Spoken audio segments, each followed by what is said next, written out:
वाहिगुरू जी का खालसा वाहिगुरू जी की फतेह।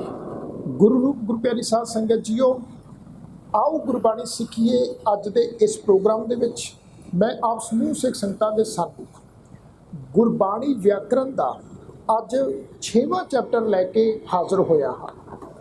अज के इस प्रोग्राम तो पहला वाले प्रोग्राम यानी कि गुरबाणी व्याकरण के 5वें चैप्टर के विच मैं आप जी के नाल ये विचार सांझी कीती सी भी जदों असी गुरु साहब की पावन बाणी नूं पढ़ते हाँ तो गुरु साहब की पावन बाणी दे विच जदों असी पुलिंगवाची एक वचन अते नाउवाची पुलिंगवाची एक वचन अते नाउवाची शब्दां नूं पढ़ते हाँ जां देखते हाँ तो उन्हां शब्दां की पछाण ये है भी उन्हां शब्दां दे अखीरले अखर दे पैर दे विच औंकड़ की मात्रा लगी होती है।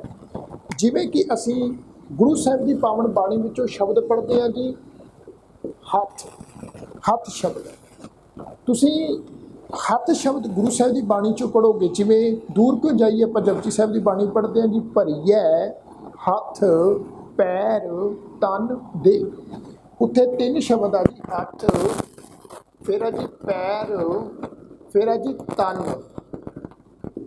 हुण ये 3 शब्द जिहड़े आ जी तुसीं उत्थे देख लेना जपजी साहब की पावन बाणी च, ये तिन्ने दे तिन्ने शब्द जिहड़े आ ये जी पुलिंगवाची एक वचन अते नाउवाची यानी कि नाउ।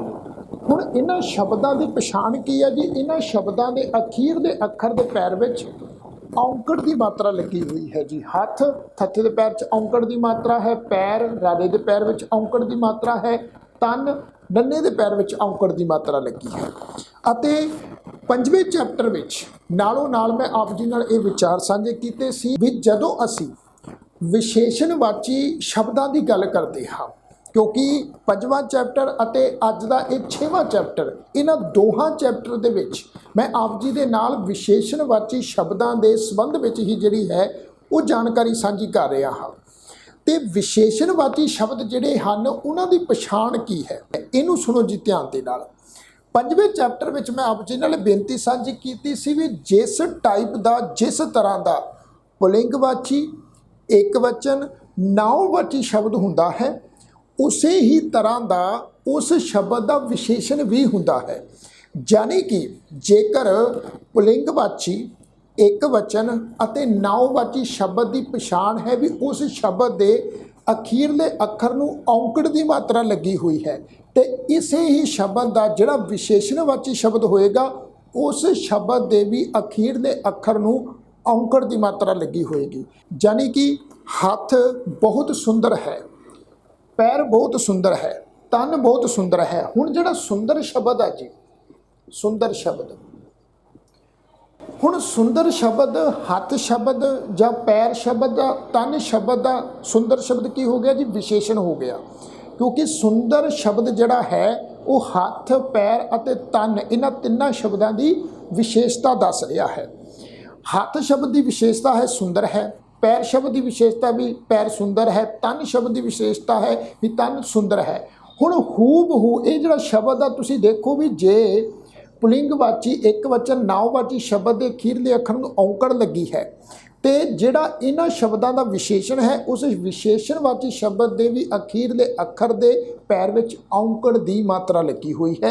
मैं आप जी नूं बेनती करना चाहांगा तुसीं गुरबाणी व्याकरण का 5वां चैप्टर 5वां अध्याय जरूर देख लो, क्योंकि उस चैप्टर दे विच मैं इस संबंधी जिहड़ी है वो बहुत डिटेल दे विच सिख संगतां नाल जानकारी साझी कीती है। अज दे गुरबाणी व्याकरण के इस 6वें चैप्टर दे विच साध संगत जी मैं ये जानकारी साझी करन जा रहा हाँ भी जदों पुलिंगवाची एक वचन अते नाउवाची शब्द जदों असी बहुवचन के स्वरूप दे विच पढ़ते हाँ तो उन्हां दी पछाण ये है भी जदों शब्द पुलिंगवाची नाउवाची अते बहुवचन शब्द हुंदा है उस शब्द के अखीरले अखर दे पैर की औंकड़ जिहड़ी है वो लथ जाती है। यानी कि एक वचन शब्द नूं अखीरले अखर दे पैर विच औंकड़ की मात्रा लगाई जाती है तो जेकर एक वचन तो असीं बहुवचन शब्द बनाउणा है तो उस वक्त अखीरले अखर दे पैर विच लगी हुई जिहड़ी औंकड़ की मात्रा है ਉਹਨੂੰ ਹਟਾ ਦਿੱਤਾ ਜਾਂਦਾ ਹੈ। ਜਾਣੀ ਕਿ ਜੇ ਹੱਥ ਇੱਕ ਵਚਨ ਹੈ तो फिर औंकड़ की मात्रा आएगी, यानी कि एक हाथ। जे बहुते हत्थां की गल है फिर साध संगत जी थत्थे अखर के पैर की औंकड़ हट जाएगी।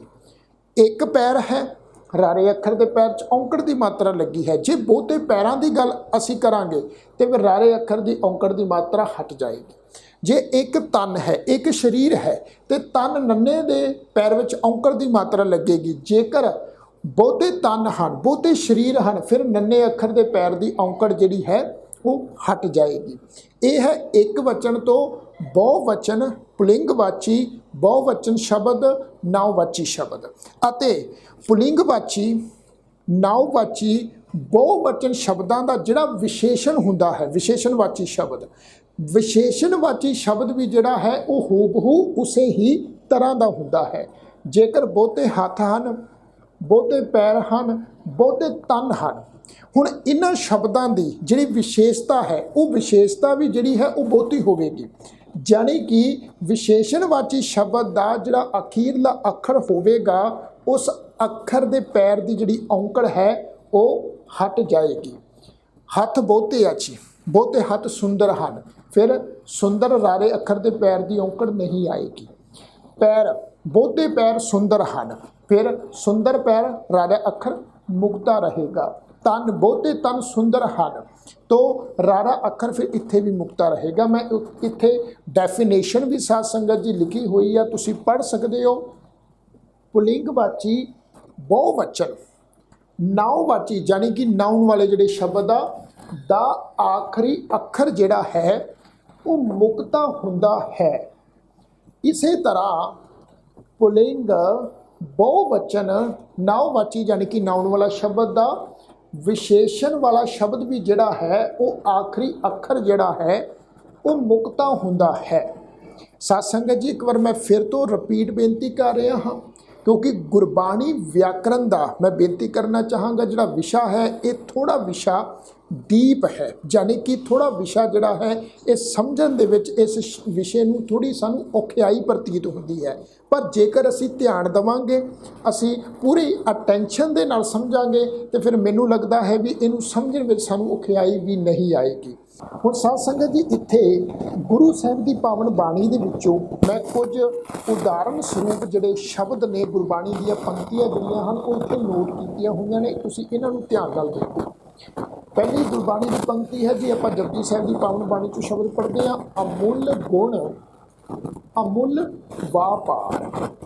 हुण साध संगत जी इस शब्द में तुसीं देखो भी बहुवचन विशेषण वाला शब्द किहड़ा है, तुसीं पछाण गए होवोगे। ये जिहड़ा पहला शब्द है अमुल, अमुल शब्द जिहड़ा है ये है जी विशेषण वाला शब्द, क्योंकि अमुल का अर्थ की हुंदा है जिहदा मुल नहीं पाया जा सकता, अमोलक जिहदी कीमत नहीं पाई जा सकती।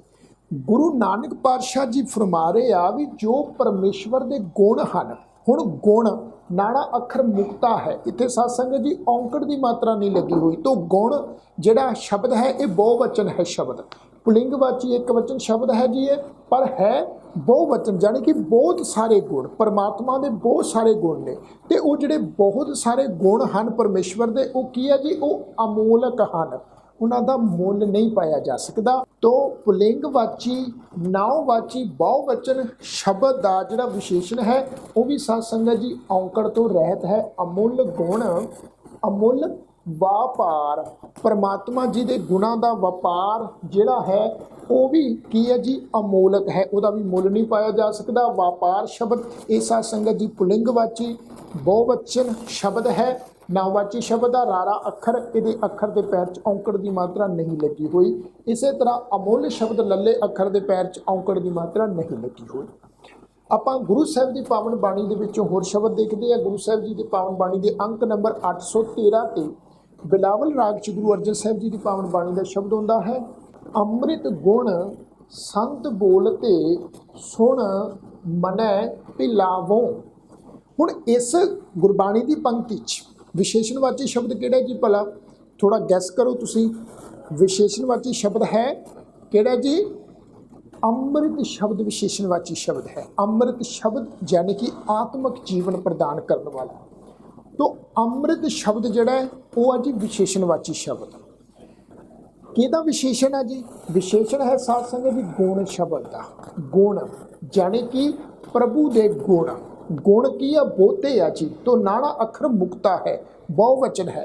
तो जहो जिहा पुलिंगवाची बहुवचन नाववाची शब्द है, हूबहू इहदा विशेषण भी उसे ही स्वरूप दे विच है। जे इस शब्द के अखीर दे अखर नूं औंकड़ की मात्रा नहीं लगी हुई तां अमृत शब्द जिहड़ा इहदा विशेषण है इस शब्द के भी अखीरले अखर नूं औंकड़ नहीं लगी हुई। प्रभु के जिहड़े गुण हैं वो की है जी? वो अमृत हैं, आत्मिक जीवन प्रदान करने वाले हैं। संत संत शब्द भी जिहड़ा ये भी बहुवचन है क्योंकि तत्ता अखर मुक्ता वा जिहड़े रब दे प्यारे हुंदे हैं वो प्रभु दे आत्मिक जीवन प्रदान करने वाले जिहड़े गुण हैं वो उच्चारण करते आ, वो बोलते हैं। सुण मनै पिलावों। इस तो अगली गुरबाणी की पंक्ति है जी, अनिक वस्त्र सुंदर पहराया जो डरना खेत माहे डराया। गौड़ी राग विच साध संगत जी गुरु अर्जन साहब जी का उच्चारण किया होया ये शब्द है। 190 अंक ते ये सुभाईमान है ये शब्द। हुण इस पंक्ति दे विच साध संगत जी तुसीं देखो किहड़ा शब्द विशेषणवाची शब्द है अते किहड़ा शब्द पुलिंगवाची बहुवचन नाववाची शब्द है। थोड़ा गैस करो आप किहड़ा शब्द है जी? इत्थे मैं दसना चाहांगा वस्त्र शब्द जिहड़ा है यह है जी कि पुलिंगवाची बहुवचन अते नाववाची शब्द। क्योंकि वस्त्र जिहड़ा शब्द है वस्त्र तत्ते दे पैर च अद्धा रारा लगा होया पर औंकड़ की मात्रा नहीं लगी हुई क्योंकि अनेक अनेक शब्द आ गया। अनेक तो भावी बहुत सारे डिफरेंट अनेक वस्त्र सुंदर पहराया। सुंदर शब्द की हो गया जी? वस्त्र शब्द की ये विशेषता हो गई। तो जिवें वस्त्र शब्द का अखीरला अखर जिहड़ा है तत्ते दे पैर च अद्धा रारा लगा है वो अखर दे पैर च औंकड़ की मात्रा नहीं लगी हुई, मुक्ता अखर है। इसे तरह सुंदर शब्द रारा अखर भी जिहड़ा है ये अखर जिहड़ा मुक्ता अखर है जी। इस तो अगे उत्तम श्लोक साध के बचन सुखमनी साहिब की पावन बाणी का शब्द है। आपां अक्सर सुखमनी साहिब की पावन बाणी पढ़ते हैं जी। उत्तम श्लोक साध के बचन। साध संगत जी इस वाक विच इस पंक्ति दे विच जिहड़ा पुलिंगवाची बहुवचन नाववाची शब्द किहड़ा जी भला? वो शब्द है जी श्लोक।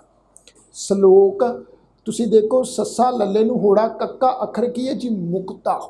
श्लोक यानी कि प्रभु दे गीत। वो प्रभु दे गीत प्रभु दे गीतां दी विशेषता की है जी भला? विशेषता है भी वो उत्तम हैं यानी कि सब तो उत्तम सब तो सर्वश्रेष्ठ हैं। तो जहो जिहा पुलिंगवाची बहुवचन नाववाची शब्द आ जी यह इन बिन हूबहू उसे तरह उसका विशेषण आ जी।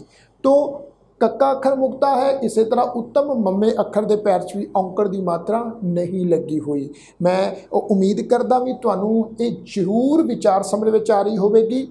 साध के बचन बचन शब्द जिहड़ा ये भी बहुवचन है जी। बचन गुरु दे बचन ठीक है जी। इसे तरह गौड़ी राग च गुरु अर्जन साहब जी के मुखारबे तो उच्चारण किया हुआ शब्द गुरु साहब जी के पावन बाणी के अंक नंबर 248 ते सुभाईमान है जी शब्द मोहन तेरे बचन अनूप चाल निराली। साध संगत जी इस पंक्ति दे विच पुलिंगवाची बहुवचन अते नाववाची वाला जिहड़ा शब्द है वो किहड़ा जी भला? किहड़ा जी? वो शब्द है जी बचन शब्द। बचन बब्बा चचा नन्ना नन्ना अखर मुक्ता है। बचन तो भाव प्रभु दे बचन प्रभु दियां सिफतां प्रभु दे गुण प्रभु दा उपदेश। मोहन मोहन शब्द है मोहन मन मोह लैन वाले प्रभु जी तेरे बचन तेरियां जिहड़ियां सिफतां हन तेरे जिहड़ा उपदेश है जो तेरे गुण हन वो की है जी? वो अनूप हन। अनूप यानी कि बहुत सुंदर हैं। अनूप शब्द जिहड़ा है तुसीं देखो भी पप्पे अखर के पैर विच जिहड़ी है वो औंकड़ की मात्रा नहीं लगी हुई क्योंकि बचन शब्द जिहड़ा बहुवचन नाववाची शब्द है पुलिंगवाची जे नन्ने के पैर च औंकड़ की मात्रा नहीं लगी हुई। तो यदा जिहड़ा विशेषणवाची शब्द है अनूप इस अनूप शब्द का अखीरला अखर भी औंकड़ रहत है मुक्ता अखर है। इस तो अगे है जी बेअंत गुण तेरे कथे ना जाही सतगुर पुरख मुरारे, ये भी गौड़ी राग च गुरु अर्जन साहब जी का शब्द है जी। 248 अंक ते सुभायमान है। इस पंक्ति दे विच साध संगत जी तुसी गैस करो किहड़ा शब्द बहुवचन पुलिंगवाची नाउवाची है जी, ते विशेषण वाला वाची जिहड़ा शब्द है वो किहड़ा जी? किहड़ा जी? बेअंत गुण। गुण शब्द जिहड़ा है ये है जी पुलिंगवाची, बहुवचन अते नाउवाची शब्द, क्योंकि गुण शब्द नाना अखर मुक्ता है। इत्थों सानू पछाण लगी भी ये शब्द बहुवचन है, बहुते गुणां दी गल है। किन्ने गुणां दी गल है जी? बेअंत। ये बेअंत जिहड़ा शब्द है ये गुण शब्द का की है जी? ये विशेषण है। देखो गुण नाने अखर नूं औंकड़ की मात्रा नहीं लगी हुई, इस तरह जिहड़ा इहदा विशेषणवाची शब्द बेअंत, इत्थे भी तत्ता अखर जिहड़ा है वो औंकड़ रहत है, मुक्ता अखर है। जे एक गुण की गल हुंदी फिर नाने अखर के पैर च औंकड़ की मात्रा लगनी सी, इत्थे बेअंत गुणां की गल है। तो बेअंत शब्द विशेषता है, विशेषणवाची शब्द तत्ता अखर मुक्ता है जी। इस तो अगे पार ब्रह्म के भगत निर्वैर सो निस्तरै जो पूजै पैर। भैरो राग दे विच गुरु अर्जन साहब जी का शब्द है। गुरु साहब जी की पावन बाणी के 1145 अंक ते ये शब्द सुभायमान है। पार ब्रह्म के भगत निर्वैर, इस वाक विच साध संगत जी किहड़ा शब्द पुलिंगवाची बहुवचन नाउवाची शब्द है जी? भला भगत शब्द। भगत शब्द जे एक भगत की गल हुंदी फिर की होना सी जी? तत्ते अखर के पैर च औंकड़ की मात्रा लग जानी सी। जिस जगह ते गुरु साहब की पावन बाणी दे विच भगत शब्द तत्ते अखर के पैर च औंकड़ की मात्रा लगी हुंदी है, उत्थे एक भगत की गल हुंदी है जी। जेकर भगत पब्बा गग्गा तत्ता अखर मुक्ता होएगा गुरु साहब की पावन बाणी च, उत्थे बहुते भगतां की गल होएगी। भगत शब्द नाउवाची शब्द है, जेंडर पक्षों पुलिंगवाची शब्द है, पर तत्ता अखर जे मुक्ता है तो बहुवचन है, जे तत्ते अखर के पैर च औंकड़ की मात्रा है तो एक वचन है। भगत शब्द बहुवचन है, इस वास्ते इहदा जिहड़ा विशेषणवाची शब्द है, विशेषणवाची शब्द की है जी? निर्वैर। जिहड़े भगत जन ने और की है जी? वो निर्वैर हुंदे आ। तो निर्वैर वैर तो रहत हुंदे आ। निर्वैर जिहड़ा शब्द आ तुसीं देखो भी रारे अखर के पैर विच औंकड़ की जिहड़ी मात्रा है वो नहीं लगी हुई। रारा अखर जिहड़ा है वो औंकड़ तो रहत है। पार ब्रह्म के भगत निर्वैर सो निस्तरै जो पूजै पैर। हुण साध संगत जी लास्ट ये वाक तुसीं पढ़ो। सुंदर सुघड़ स्वरूप ते नानक जिन हर हर नाम विसाहा। देवगंधारी राग विच गुरु अर्जन साहब जी का उच्चारण किया शब्द है। गुरु साहब की पावन बाणी के अंक नंबर 530 ते सुभायमान है। इस वाक विच साध संगत जी तुसीं देखो सुंदर, आहा, सुघड़, स्वरूप, ये तिन्ने दे तिन्ने शब्द की है जी? ये है जी विशेषणवाची शब्द, क्योंकि सुंदर भी विशेषता है, सुघड़ भी विशेषता है, तो स्वरूप भी विशेषता है। ये किहदी विशेषता है जी? ये शब्द विशेषता दस रहे हैं रब दे प्यारियां दी। नानक जिन हर हर नाम विसाहा, यानी कि जिन्हां ने हरि परमात्मा जी के नाम का वपार किया है, वो वपार करने वाले जिहड़े नाम के वणजारे हुंदे आ, वो क्यों की हुंदे आ जी? वो सुंदर हुंदे आ, वो सुघड़ हुंदे आ, वो स्वरूप हुंदे आ। तो ये तिन्ने दे तिन्ने जिहड़े विशेषणवाची शब्द आ तुसीं देखो भी हर एक शब्द का अखीरला अखर जिहड़ा है वो मुक्ता अखर है। उस अखर के पैर में औंकड़ की मात्रा नहीं लगी हुई, ना सुंदर शब्द दे, ना सुघड़ शब्द दे, अते ना ही स्वरूप शब्द दे। रारा अखर मुक्ता है, राड़ा अखर भी मुक्ता है, तो पप्पा अखर भी मुक्ता है। तो साध संगत जीओ, मैं उम्मीद करता हाँ अज दे गुरबाणी व्याकरण के इस 6वें चैप्टर दे विच आप जी नूं ये गल जरूर समझ में आ गई होवेगी भी जहो जिहा पुलिंगवाची नाउवाची बहुवचन शब्द हुंदा है, उसे ही तरह का इन बिन जिहड़ा है विशेषणवाची शब्द का स्वरूप होता है। जेकर पुलिंगवाची बहुवचन नाउवाची शब्द का अखीरला अखर जिहड़ा है वो औंकड़ तो रहत है, मुक्ता अखर है, तो इस शब्द का जिहड़ा विशेषणवाची शब्द होएगा, विशेषणवाची शब्द का अखीरला अखर भी जिहड़ा है ਉਹ ਮੁਕਤਾ ਹੀ ਰਹੇਗਾ। ਤੋ ਸਾਧ ਸੰਗਤ ਜੀਓ, ਜੇ ਅੱਜ ਦਾ ਇਹ ਪ੍ਰੋਗਰਾਮ ਆਪ ਜੀ ਨੂੰ ਪਸੰਦ ਆਇਆ ਹੋਵੇ, ਵੱਧ ਤੋਂ ਵੱਧ ਸਿੱਖ ਸੰਗਤਾਂ ਨਾਲ ਸ਼ੇਅਰ ਜ਼ਰੂਰ ਕਰਿਓ, ਲਾਈਕ ਜ਼ਰੂਰ ਕਰਿਓ ਤੇ ਕਮੈਂਟ ਕਰਕੇ ਆਪਣੇ ਵਿਚਾਰ ਦੇਣਾ ਨਾ ਭੁੱਲਿਓ। ਤੇ ਸਾਧ ਸੰਗਤ ਜੀ, ਇਸ ਪ੍ਰੋਗਰਾਮ ਤੋਂ ਫਿਰ ਅਗਲਾ ਜਿਹੜਾ ਪ੍ਰੋਗਰਾਮ ਹੈ ਗੁਰਬਾਣੀ ਵਿਆਕਰਨ ਦਾ 7ਵਾਂ ਅਧਿਆਇ ਯਾਨੀ ਕਿ 7ਵਾਂ ਚੈਪਟਰ, ਉਹ ਮੈਂ ਜਲਦੀ ਹੀ ਆਪ ਜੀ ਦੇ ਚਰਨਾਂ ਦੇ ਵਿੱਚ ਲੈ ਕੇ ਹਾਜ਼ਰ ਹੋਵਾਂਗਾ। ਤਦੋਂ ਤੱਕ ਆਪ ਸਮੂਹ ਸੰਗਤਾਂ ਦਾ ਤਹਿ ਦਿਲੋਂ ਧੰਨਵਾਦ ਹੈ। ਆਖੋ ਜੀ ਵਾਹਿਗੁਰੂ ਜੀ ਕਾ ਖਾਲਸਾ, ਵਾਹਿਗੁਰੂ ਜੀ ਕੀ ਫਤਿਹ।